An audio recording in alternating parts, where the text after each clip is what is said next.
Let's move over here to what did our government have to do about the Depression? What did they actually do about the Depression? So what's the word we're going to think about here?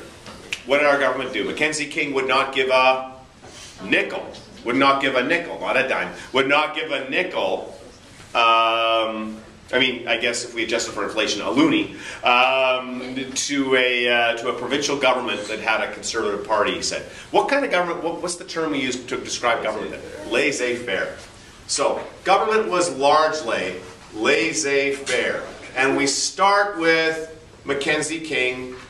He's our Prime Minister, and he will not give a nickel to help pay for Pogey. He's replaced. This is not a smart thing to say.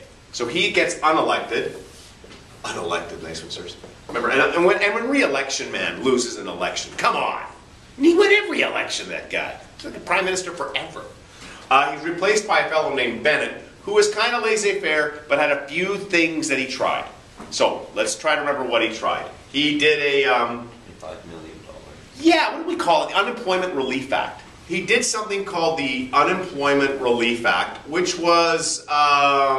he gave like $25 million to the provinces to pay for Pogey, which sounded great, but as we said at the time, I remember I put the big garbage can out and I said, and I threw a little piece of paper in, but it was just too little. There wasn't enough there. He tried to help the prairies, the Prairie Farm something Act, what was it called? Rehabilitation, and well done. The Prairie Farm Rehabilitation Act. Trying to help with irrigation, windbreaks, this kind of thing. Good idea, but again, I mean, the horse was literally out of the barn. I mean, most of the soil already blown away. Relief camps. And this was a way to get workers off the street, fed them, paid them, what was it, $1? What was it? No, 25 cents a day, wasn't it, or something? Was it less than that? I don't know. Adjusted for inflation, still about a loonie a day. It was not very much money. And they put them in camps, and they basically wanted to get these unemployed workers off the streets because they looked bad. That led to the Ottawa Trek.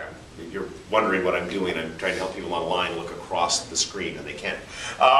So the relief camp workers went on strike because of this. And don't forget that he tried tariffs as well. And of course, tariffs just made it worse. By the way, Bennett gets blamed, and we can jump back over here to the impact of the crash. We had things like Bennett buggies, remember?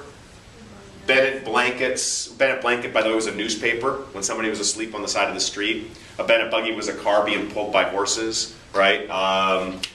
Eggs Benedict was like if you had no food for breakfast, all right? Were there any others?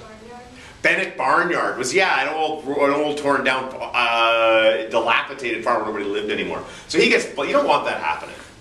All right, so then he realizes, crap. I mean, he literally goes, darn it, whoa, shoot, I'm going to lose an election. And he promises something called a New Deal.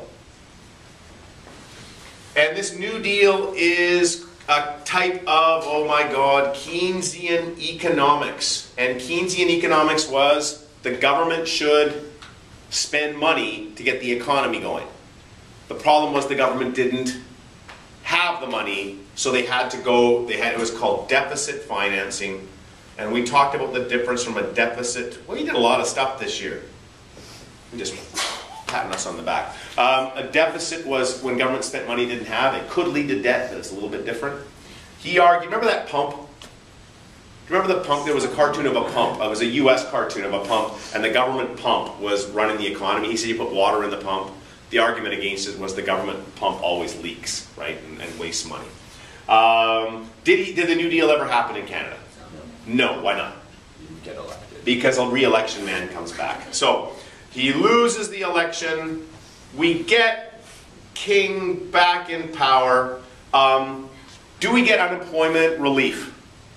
Yes, in World War II. A lot of this stuff that gets promised, and this was our argument. In the 1930s, times were really bad.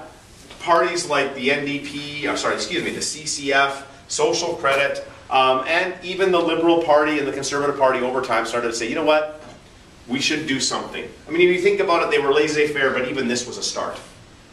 Very small start. And then this is a big start, even though it didn't happen, they're promising it. So their minds get changed.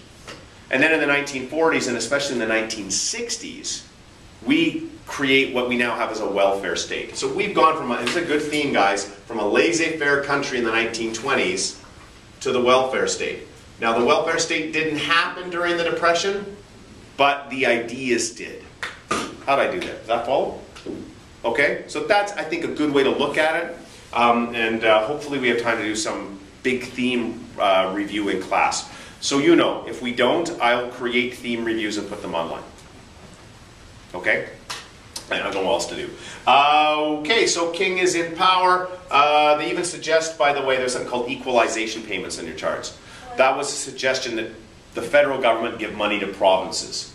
More money to poor provinces, less to rich provinces, and help them pay for POGI. That doesn't happen until after the Depression as well. Is that the Rolls Royce? Yes! OMG, LOL, unbelievable. Hashtag, whoa, trivia. Roll Cyril were two guys that wrote this report that suggested equalization payments. What ended the Depression? World War II. Who paid for World War II? Governments did. Just saying. Okay. All right. That's my political statement for the agenda there.